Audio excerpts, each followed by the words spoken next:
From VR treadmills to don't touch the controller snack tools, these are the top 5 Shark Tank products every gamer should know. Let's dive into the gadgets that leveled up in the tank and beyond. Gamers know the struggle. You're deep into a match, the clock is ticking, and suddenly your hands are covered in snack dust. Do you pause and clean your fingers? Do you risk smearing your controller or keyboard with grease? Or worse, do you get eliminated because you stop to wipe your hands? This everyday pain point is exactly what led to one of the most fun yet practical products ever pitched on Shark Tank. Snactiv, the finger chopsticks for gamers. On Season 13, Episode 10, entrepreneurs Kevin Choi and Edwin Cho walked into the tank with what looked like a joke, 2 plastic chopsticks that clip onto your fingers. But the genius of Snactiv is in its simplicity. You slip them on, snack away, and keep playing without ever touching your food. Whether it's chips, candy, or even chicken nuggets, you can munch without pausing the game or wrecking your gear. The Sharks laughed at first. After all, how could such a small, quirky invention turn into a real business? But as Kevin and Edwin explained, this wasn't just a gag, it was a lifestyle product aimed at a very real, very massive market. Gamers, streamers, and office workers glued to their desks. The pitch highlighted how gaming is now a $300+ billion industry, and how streamers, in particular, hate breaking immersion during live broadcasts just to clean up snack mess. That's when the Sharks started taking Snactiv seriously. Kevin Hart and Lori Greiner saw the potential immediately.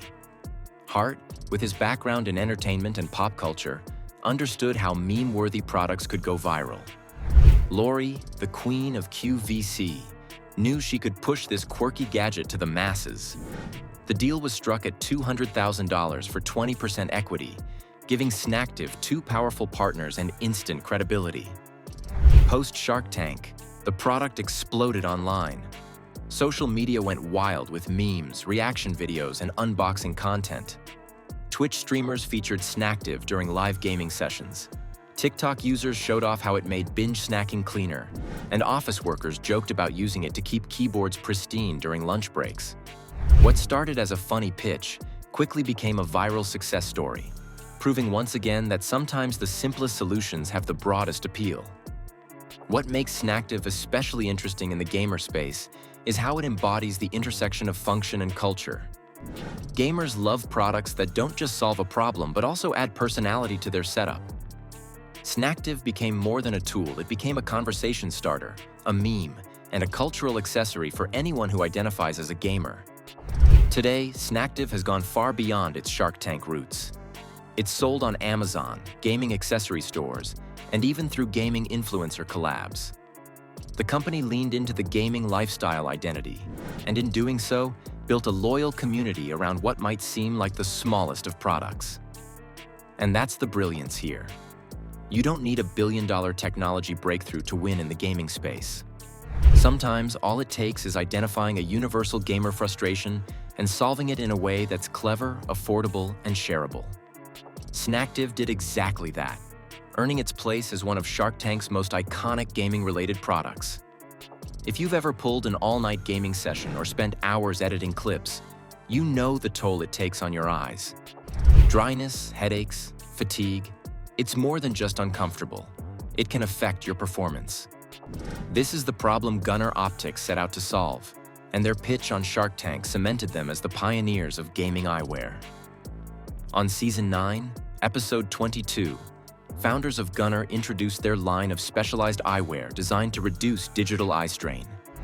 Their lenses were engineered to filter out harsh blue light, enhance contrast, and reduce glare, giving gamers and office workers a more comfortable viewing experience during long hours of screen time. The Sharks were intrigued, but they had questions. Blue light filtering was still a hotly debated topic at the time, with studies offering mixed reviews. But Gunnar had one advantage: a proven market and loyal fan base, particularly among gamers and esports athletes.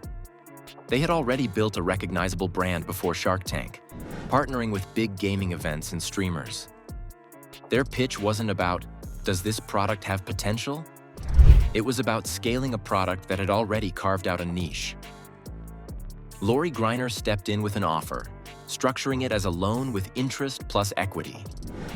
While some sharks hesitated over whether gamers would consistently buy premium eyewear, Lori recognized that Gunnar wasn't just about function, it was about branding. Much like high-end headphones or gaming chairs, these glasses were as much a statement accessory as they were a tool. After Shark Tank, Gunnar leaned heavily into esports sponsorships, Twitch partnerships, and gaming conventions. The glasses became synonymous with long streaming sessions, and for many gamers, they weren't just functional, they became part of their on-camera look. Influencers touted them as must-have gear, and their sleek designs appealed to anyone who wanted to elevate their setup. It's important to note that while the science behind blue light glasses remains debated, perception is reality in gaming culture. If a product makes players feel better, improves their comfort, or enhances immersion, it wins. And that's exactly what happened with Gunnar. Beyond gaming, the brand also tapped into corporate markets, positioning itself as the go-to eyewear for programmers, video editors, and anyone chained to a screen all day. This diversification helped the company grow beyond the gamer niche while still maintaining a strong foothold in esports. Today, Gunnar remains one of the most recognized gaming accessory brands in the world. They've launched collaborations with major gaming franchises, expanded their frame catalog, and doubled down on their identity as the official glasses of the gaming community. And while other Shark Tank products fade into obscurity, Gunnar continues to thrive, proof that in gaming, comfort and performance are just as valuable as raw tech. Imagine stepping into a virtual world and actually moving through it with your body, not just your thumbs. That's the dream Virtuix Omni promised to gamers when it appeared on Shark Tank Season 5. The product? An omnidirectional VR treadmill that lets players walk, run, and crouch in any direction inside virtual reality. It was one of the boldest and most futuristic pitches the tank had ever seen. Founder Jan Gutgeluk came in asking for $2 million for 10% equity, valuing his company at a whopping $20 million. He demonstrated how the Omni allowed players to physically immerse themselves in VR worlds. No more sitting still while your character runs. This was about full-body engagement, turning gaming into a physical experience. The Sharks, however, were skeptical. At the time, VR was still in its infancy, and questions about cost, adoption, and practicality dominated the conversation. The product required a VR headset, specialized shoes, and significant space. The Sharks felt it was too early, too niche, and too expensive. In the end, Virtuix Omni left without a deal. But here's where the story takes a twist. Despite the Sharks' passing, Mark Cuban saw the potential and invested off-air. That backing gave Virtuix the momentum it needed to refine the product, and soon, the Omni became a darling of VR arcades and gaming expos. Players lined up for a chance to try it, calling it the closest thing to stepping into a real-life video game. Over the years, Virtuix evolved. They developed the Omni Pro for commercial use and the Omni One, a sleeker, consumer-friendly version. They raised millions through crowdfunding and partnerships, proving that even if the Sharks weren't ready, the market eventually would be. For gamers, Virtuix represents the future of immersion. Imagine playing Call of Duty and sprinting through maps with your actual legs, or exploring fantasy worlds in Skyrim VR by physically walking their landscapes. It transforms gaming from a sedentary activity into a full-body adventure. Today, Virtuix continues to push boundaries in VR entertainment, with thousands of units installed in entertainment centers worldwide and consumer models rolling out. The Omni didn't just survive Shark Tank rejection, it thrived, becoming a symbol of what's possible when gaming innovation meets persistence. When you think of gaming products on Shark Tank, your mind might jump to hardware, accessories, or flashy VR tech. But sometimes, the most revolutionary products happen behind the scenes, transforming the way games are marketed and monetized. That's exactly what Overplay, pitched on Shark Tank Season 14, set out to do. Overplay wasn't a controller, headset, or physical gadget. Instead, it was a software platform that turned advertisements into playable mini-games. Imagine scrolling through your phone and seeing an ad, but instead of a boring banner or video, you're suddenly playing a fun, interactive snippet of a game. It gives you a taste of the gameplay experience instantly, and the moment you're hooked, you're invited to download the full version. The founders explained to the Sharks that traditional mobile ads often frustrate users, static banners get ignored, and forced videos lead to skip fatigue. But playable ads, powered by Overplay, actually engage users. This approach increased conversion rates dramatically. In other words, more people tried the games, and more people stuck around to keep playing. The Sharks were intrigued because Overplay wasn't just a product, it was a bridge between developers and players. By making ads fun, they solved a problem for both sides. Developers could market games more effectively, and players got a free taste of the action before committing. Overplay drew interest from Cuban, who saw parallels between gamification and digital innovation. He recognized that Overplay was tapping into something bigger, the fact that the attention economy is the new battlefield. In a world overflowing with content, whoever captures and holds attention wins. Overplay was doing exactly that, specifically for mobile gaming, a market worth hundreds of billions globally. Post-Tank, Overplay partnered with mobile developers, gaming studios, and ad networks, becoming a hidden force behind many viral mobile game campaigns. And while it's not as tangible as a VR treadmill or gamer glasses, Overplay is proof that the gaming world isn't just about the games themselves, it's also about the ecosystem that gets those games in front of players. For gamers, Overplay might not be something you buy, but it's something you feel every time you try a mobile game ad. That's actually fun. And that subtle impact changing how players discover games makes it one of the most overlooked yet important Shark Tank innovations for gaming. Now let's pivot to a product that might not scream gaming at first glance, but has found a unique place in the lifestyle of gamers and tech enthusiasts alike. PhoneSoap. Appearing on Shark Tank Season 6, PhoneSoap is a device that uses UVC light to sanitize smartphones, killing bacteria and germs that live on our most used gadgets. At first, the Sharks were skeptical. How big could the market really be for a phone cleaner? But the founders dropped a bombshell. Studies show that a smartphone can harbor 10 times more bacteria than a toilet seat. Suddenly, the Sharks realized this wasn't just a gimmick. It was a hygiene solution for the digital age. So how does this connect to gaming? Simple. Gamers spend hours with their controllers, keyboards, headsets, and yes, their phones. Whether you're mobile gaming on the go or checking Discord between matches, your gear becomes a breeding ground for germs.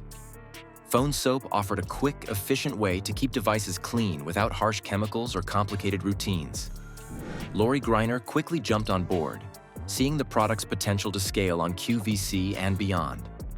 And she was right. PhoneSoap became a breakout hit, selling millions of units worldwide. Over time, the brand expanded its product line, creating sanitizers for tablets, remotes, and even AirPods, aligning perfectly with the lifestyle of anyone immersed in tech. For gamers, the appeal was twofold: hygiene and protecting their gear investment. Controllers, phones, and accessories aren't cheap. By keeping devices clean and safe from germs, PhoneSoap became an underrated but highly practical gaming companion. Streamers even showcased it on camera as part of their setups, reinforcing the idea that clean gear is part of a professional gamer's lifestyle. While it wasn't designed exclusively for gaming, PhoneSoap's success on Shark Tank highlighted an important truth. Gaming isn't just about the action on screen. It's also about the ecosystem of habits, tools, and products that make the experience healthier, smoother, and more enjoyable. And for that reason, PhoneSoap earns its spot on our list of top Shark Tank gaming-related products. One of the earliest gaming-related pitches on Shark Tank wasn't about accessories or apps at all. It was about creating real-world gaming experiences on wheels.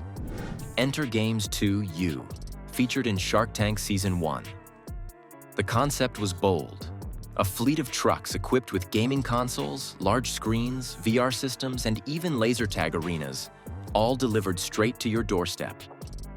The founders pitched Games 2U as the ultimate party experience for kids, teens, and yes, even adults. Instead of hosting a traditional birthday or gathering, families could book a Games 2U truck, and the party would come to them. Inside, guests could dive into multiplayer gaming sessions, VR experiences, or outdoor competitions like laser tag. It was essentially a gaming theme park on wheels. The Sharks were intrigued but cautious. At the time, the logistics and scalability seemed daunting. Operating fleets of trucks, managing bookings, and maintaining tech equipment all required heavy investment. Still, the idea resonated with the Sharks because it tapped into the growing cultural shift. Gaming as a social and shared experience, not just something you do alone in your room. Games 2. You ultimately didn't land a deal with the Sharks, but like Virtuix Omni, it thrived after the show. The brand expanded into multiple cities, franchising its model so local entrepreneurs could run their own Games 2U operations. This decentralized approach allowed it to scale faster without the heavy overhead the Sharks worried about. Today, Games 2U is still active, hosting events across the US and even internationally. It has become a go-to experience for birthday parties, corporate events, and school functions. For many, it represents the first time gaming felt like a true social spectacle, blending the digital and physical worlds. While it's not a product gamers can buy and take home, Games 2U embodies the spirit of innovation that Shark Tank often celebrates. It showed that gaming could go beyond screens and consoles, creating real-world experiences that bring people together, something the gaming industry continues to explore today with esports arenas and VR arcades. From Snactiv and blue light glasses to VR locomotion, creator-made mini-games, and drive-up LAN parties, these Shark Tank plays show how gaming isn't one product, it's an ecosystem. Want more real, verified picks that actually aired on the show? Subscribe to Rich Talk, hit the bell, and drop a comment. Which product would you try first, Snactiv, Gunnar, Virtuix, Overplay, or Games 2U? We're pulling your best takes into our next episode.